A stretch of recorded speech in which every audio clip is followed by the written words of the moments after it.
Hello everyone. Today we are going to look at something very simple but very fascinating.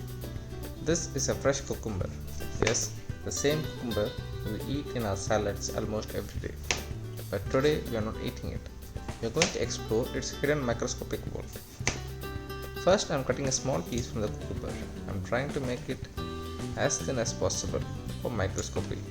Thin samples allows more light to pass through. Now I am gently scraping the inner fleshy part of the cucumber. This soft region contains plant cells filled with water and nutrients.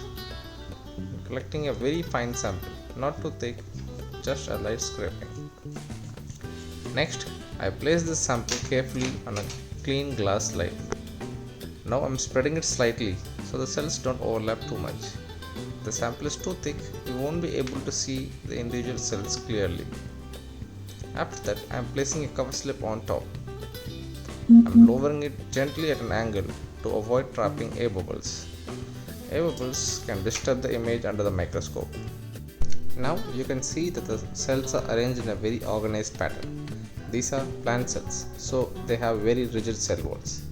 You can also see the distinct cell walls forming a kind of honeycomb or brick-like structure. Inside the cells, there is a lighter region that is mainly the large central vacuole filled with water. If you enjoyed this microscopic explanation, don't forget to like, share, and subscribe for more amazing observations from everyday life. See you in the next experiment.